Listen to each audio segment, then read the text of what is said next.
Hey, everybody. Happy Friday. Yes, we made it through another week. Congratulations to us. And I'm thrilled to have a true rock star CMO, and I don't use that lightly, today to chat all things marketing with Grant. How are you? I'm doing great. How are you doing, Evan? I'm living the dream, but thanks so much for being here. Followed each other on social media for some time, and I've always been intrigued by you and your work. Before we dive in with lots of questions, maybe introduce yourself, a little bit about your background and your roles, both at Bill Trust and the CMO collective collaboration that you founded so many years ago. Grant Johnson, I've been a B2B tech vet for my whole career. I'm a five-time CMO, and I am just passionate about marketing, passionate about building businesses and helping others succeed. That's why I got involved in the CMO Collaborative. In fact, I have a site called CMO Mentor, cmomentor.com, where I provide best practices advice for CMOs and aspiring CMOs, how to get there faster. And Bill Trust, we help companies get paid faster. Speaking of faster, we handle everything from order to cash for B2B companies. And we don't sell to consumers, so we're purely B2B, and we help everything with automating financial processes, especially in taking the order, generating electronic invoices, taking payments, and getting paid so you can run your business better. I love that. What an elevator pitch. I love getting paid in general. So I think we good all. good stuff. And we're going to talk a little bit about that.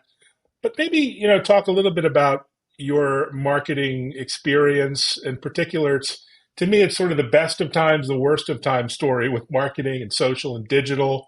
So many opportunities, so many challenges. Where do you start? Where do you start when you think about growth and focus and where to invest time, effort, energy, dollars?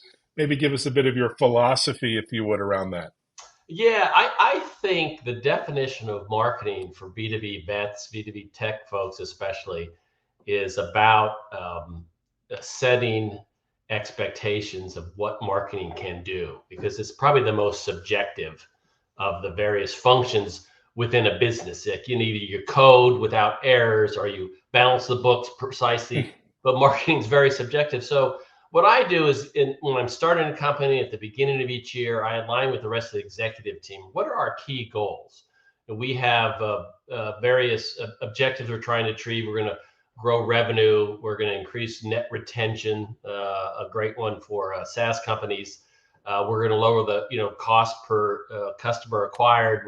We're going to increase the speed to which we can resolve any issues to have great support, net promoter scores. And then I think about, with the team I have, the budget I have, how can I best drive growth, support these key objectives? I'll say, for example, that there's something like, hey, we're going to migrate from X platform to Y platform. That's a pretty technical thing and might have to do with some, cloud. I can't really help that. But almost everything else, from, go to market, employee engagement, driving our presence in the marketplace, strategic communications like PR and analyst relations and social, as you said, and digital savvy, all these things we can really help in marketing. So I sort of prioritize and align marketing objectives to company objectives, team objectives to marketing objectives, individual objectives to team objectives. And so people have, most companies these days have MBOs, whether you're bonusing them or not, you're sort of tracking management by objective, and everything's, in my mind, is very metrics driven. You still need the great creative breakthroughs. I mean, we'll talk about brand at some point and what I came up with at a number of companies that I think makes a difference, that you can't just calculate. There's those intangibles. But that's the general approach, to whether it's the first 90 days or the planning for the new fiscal year. Love it. Well, that's a very succinct summary of your philosophy there. The other thing that comes across in your work and your writing is your passion for team work, for team development, which everyone pays lip service to, but is harder to do in real life in terms of helping your team members grow and succeed and nurture their passions and mentor and all that good stuff. Maybe talk about that. Any advice or effective ways folks can be better at developing their teams? Yeah, I think you just have to fundamentally care about people and their well-being. I think COVID changed the world, right? I've always been driven. You don't get to head of any function without being driven. I get that. But I wasn't always as empathetic as I feel I am today. Now, my kids are, my number one focus, but, on my team, I try to connect with everybody individually, whether they're direct report, one or two levels on a regular basis. Hey, how you doing? I remember during COVID, like, are you finding, work-life balance? Are you going crazy, not going to the office? Are you going crazy with roommates surrounding you, trying to do Zoom calls? How you feeling, right? If you taking the vaccine or not, that's your choice. But, so I think that's really key. And then trying to take an interest in what drives that particular person. People have asked me, your management style. Well, if you're in trouble and your team's not performing, you're going to get a lot of my attention. If you're knocking it out of the park, I'll just say go faster, keep going, right? Keep swinging, whatever it is, right? But I think you have to care about people. They have to sense that if people have a good bullshit meter. Like, are you genuine? I don't know how to be anything other than what you see is what you get, authentic. And I think people sort of, they like that. There's no pretense. Sometimes early in your career, you're trying to prove something. If you can be yourself, there's nobody else like you. That's my best advice. And then you put together a plan for that individual to how they can grow. And really, people will come to me times like, Chris, I want to be promoted. I said, really? What makes you think that? And I said, well, I've spent this amount of time. I said, well, why don't we co-create? You tell me what you can do. I'll give you guidance. I'll get feedback. And together we'll look at the milestones. And by the time you're ready to be promoted, people will think I'm stupid if I don't promote you because you've been, exceeding all the metrics or expectations. So I think a lot of times early in somebody's career, and I'm not going to say whether, you're boomer or, you're X or Y, or, Gen Z, it doesn't really matter. You have to have objective evidence that you've made the next leap. And, it's hard for some people to hear that initially, but generally people come around to it, and you can get to that end goal with a good plan and solid, consistent execution. I love that. Well, you started with a bit of the warm and fuzzy, feel good, and right to the execution side. Speaking of which, I know from your bio, you've helped many companies double their revenue. Not exactly an easy proposition to do multiple times. So, what's your strategy there? I wish it were that simple to summarize in a minute or two, but you must Yeah, have some yeah, unique I wish it insights. were too. Look, first of all, I've been fortunate. I think I've Hmm. turned down some opportunities that was smart in retrospect. So I picked good opportunities. I have like a 7-point criteria. We'll go into another time, Hmm. but in general, you're sort of thinking about the market, the management team, the culture, the customer base, and opportunities, and all that, and how doubled again as an organization. And it's not necessarily double overnight. Sometimes it's taken a couple years, sometimes it's taken 4 years. Pegasystems Hmm. doubled, Kofax doubled, Silence doubled, and Burst doubled. Yeah, so I've had a few doubles, and some have taken longer than others, but it's really determining what are the growth levers. And sometimes it's organic, sometimes it's through M&A, and many times it's a combination of both. And where can we compete most effectively? So in some cases, it's expand the product line. Other cases, go into new geographies. Other cases, it's really increased the cross sell, which is something that was quite successful at Emburst. We doubled in the first year we did cross sell. We doubled again, and at that point the math got harder, so we only went up by 50% the third year. As the base gets bigger, it's harder to double. But I think stay in the course, measuring, being agile. I love obviously all the tools that are at the disposal of a modern CMO, the Gen AI and the tech stack, and everybody's adding more automation and insights to their application. Hmm. So you measure everything, and you put gas where it's working, and you stop doing things that don't work, and then ultimately you can increase the efficiency of both your team and the dollars that you put to invest, and work cross functionally. Sometimes we're growing channel partners versus direct market. Other times we're growing one vertical versus mid market. So I think it's Hmm. a combination. I wish there was a 1 minute equation. It's a lot of hard work, but having the right company with the right team, it's a good start. Well said. The other thing you've seen quite a bit of are mergers and acquisitions, and we've all seen them in our careers. Some good, some go sideways for other reasons. What's your take on making acquisitions work before, during, after, and the impact on culture and disruption and change, which is never easy? I've got a couple great examples for you. But first of all, I think that you absolutely should be, this due diligence, and you're looking before you're meeting the people, you're getting the feel for it, you're looking at, what are the issues that you're going to have to inherit and deal with. But I'll give you an example where it worked and, where it didn't work, and why culture is just paramount. So we had Mm, acquired a company when I was at Kofax. They were called Kapow, and they're still part of Kofax, whatever Kofax has now changed their name since I left. I won't go there. But I flew up to the Bay Area. We acquired the company, and we had a blue logo, and they had a purple logo.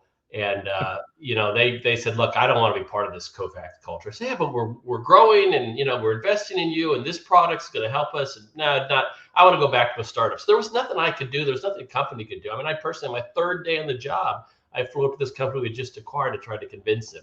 So it's not going to always work. So you got to make sure the culture, like, who are the influencers? What's the founder going to do?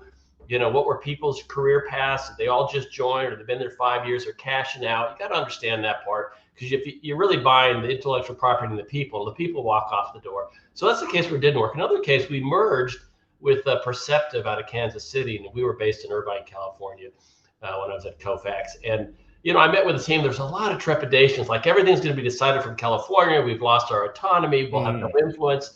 So I actually was sort of a case study where I said, you know what, I'm going to just rebalance the team. So this person in Kansas City manages this person in Irvine. We had a Sweden. This person in Irvine manages this person in Sweden. This person in Sweden manages this person in Kansas City. Whatever. We sort of blended the team, and so we were all one mm, team with one common goal to grow the mm. collective businesses. And I had very little attrition.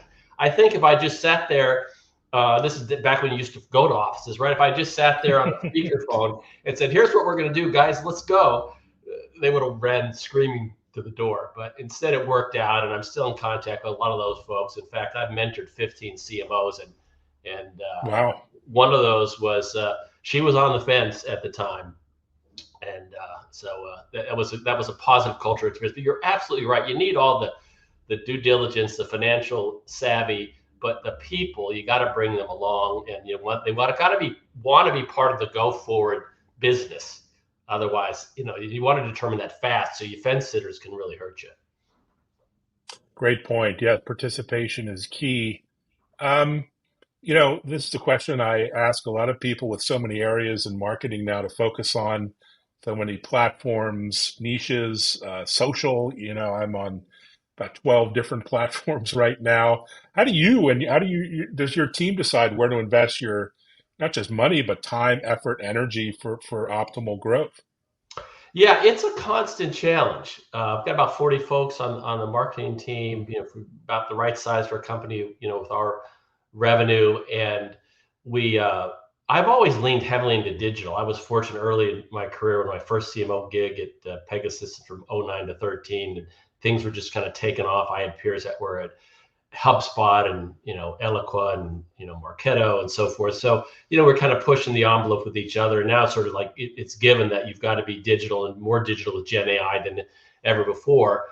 We try to have a good marketing mix, because we sell to a B2B. It's considered purchase.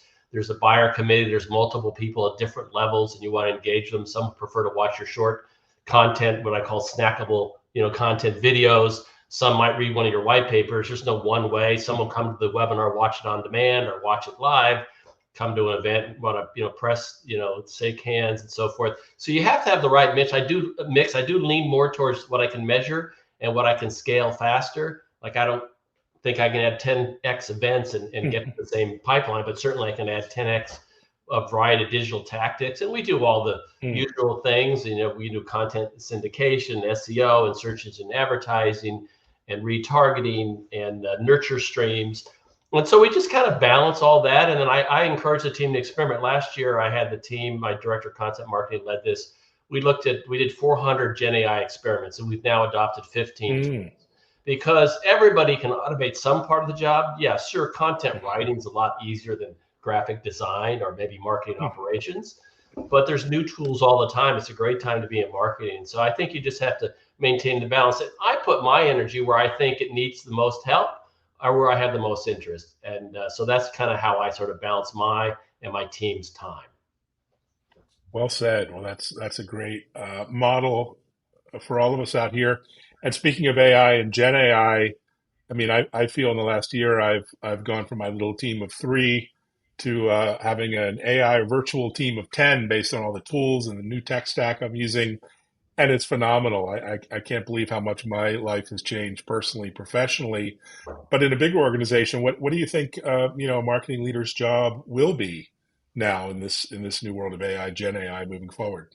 Yeah, I've always been one you have to embrace the technology Mm. and you have to figure out where it fits in the overall equation. And it can supplement, augment what you're doing. And I've had my team always try new things. And sometimes they'll come to me and say, hey, we were using this, but this is better. Can we swap? Well, yeah, well, as long as it's cost neutral or maybe even save money and find a better tool. So we look at all our vendors' roadmaps and where they're adding AI. So whether it's our chat or our marketing automation, our ABM platform or our web technology, and we you look at what they're adding, what we can take advantage of, and then make sure we don't break something when you add something. That's always something when you've got a tech stack and you're connected to systems of record like Salesforce. You got to be careful, that one change doesn't cause another problem. But yeah, I think I tend to hire people that have intellectual curiosity as well and want to Mm. continue improving, right? Because we're in a competitive market, it's a dynamic market, and we've got to continue to raise our game. And so let's leverage technology where possible. We can only work so many hours, and I'm a big believer in work-life balance. Come to work excited on Monday, not exhausted. So you do need to take time off. Well said.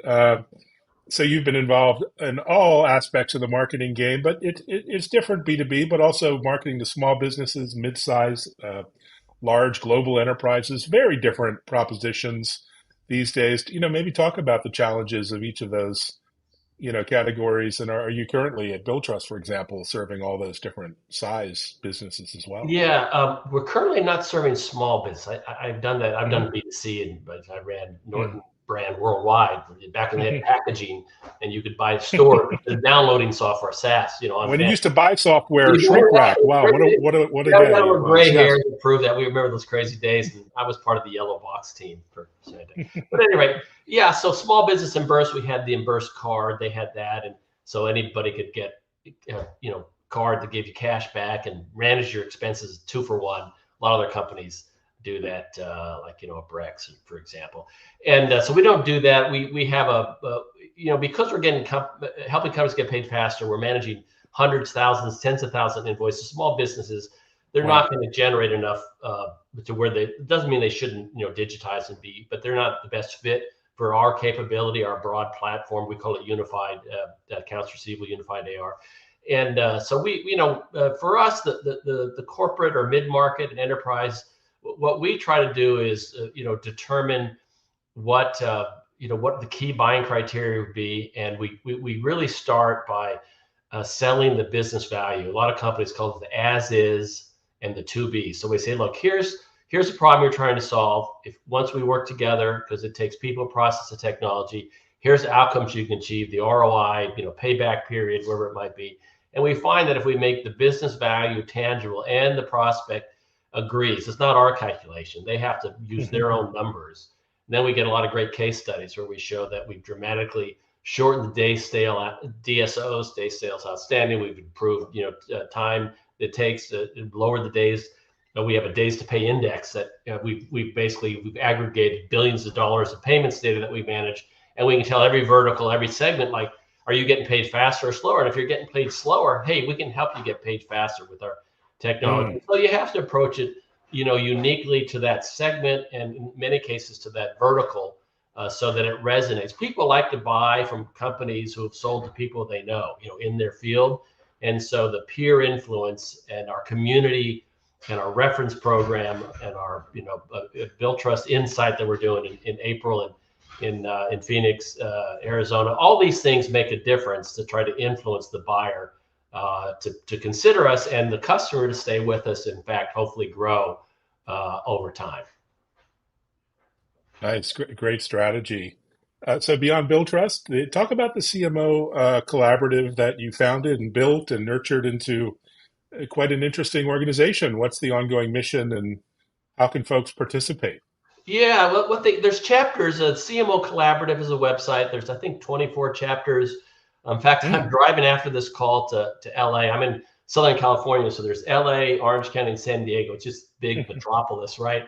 And we have an in-person luncheon meeting, and there's a lot of virtual teams. One of the reasons, there was something called the CMO Club. Salesforce bought them, then they shut it down, and so the CMO Collaborative was founded. I'm not a co-founder of CMO Collaborative. I'm just the Okay. co-founder of the LA chapter, right? So LAOC in San Diego. Aha. I said, look, I'll help get this thing rolling. I've been doing it for a decade. And so the fundamental is you got each other's backs. We're helping each other with Mm. best practices. We have monthly expert webinars on how to use Gen AI, how to grow your career, how to influence the C-suite.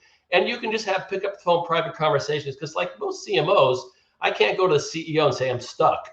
Well, I could, and he appreciate the fact that I was honest, but he wouldn't be able to probably help me brainstorm. But how about, let me just get a couple CMOs on a Zoom or Teams call and say, hey, what have you done here? Plus, you can just set up one-on-ones, and you've got each other's back. You're helping each other grow and achieve your goals, and it's good to have that trusted peer in your network, because you can't go it alone. And that's what the CMO Collaborative. We're collaborating together for the greater good. I love that, and I love peer groups, and it sounds like it's a real community versus, lots of masterminds. People want to charge you money or charge you to be a coach or mentor. Not always the best option. Well, so excited! You got your big event coming up in Phoenix at Build Trust. What else are you excited about over the next couple months? What's on your radar, personally, professionally, Yeah, well, otherwise? personally, and thanks for asking, I am going to my fourth straight nationals. 32 people in the Ooh, U.S. very You have to nice. be a tennis player. In Orlando, I get to Ah, play clay again, which is great because I'm not super fast, but I'm super consistent. And they do it age groups, 18, 30, 50, whatever. And so I'm at a 4.0. And so I'm training for that. I've got a lot of tennis buddies. And then I'm going to go watch semis tomorrow in the desert, Indian Wells, if you're a tennis fan. So that's the personal stuff. And by next year, my third kid goes off to college. So you've got the whole story there. Professionally, I'm excited about getting us to doubling, right? I've only been here a year. It didn't happen overnight. And we've got we got a good team. We've got a lot of good strategies and product. And, we've just got the overall mindset. How can we get better every day? And so I think that's what I'm excited about. Obviously, our customer conference, we called it Inside the Row. We went to 4 cities. We had kind of these 50-person gatherings instead of a multi-100-person gathering. But we want to do the bigger conference, the bigger stage, some keynote speakers. We're excited about that. So, yeah, it's a combination of those two things. Never a dull moment, but every once in a while, time to take a breath. Oh, I love it. Well, you're really appreciate your passion and your insights, and it was fun just chatting with the audience here for a few minutes. Reach out and follow, connect with Grant on LinkedIn. He's prolific and has just tons of great insights and comments. And thanks everyone for watching. Appreciate your likes, shares as always. Thanks, Grant. My pleasure. Have a great rest of the day. You too.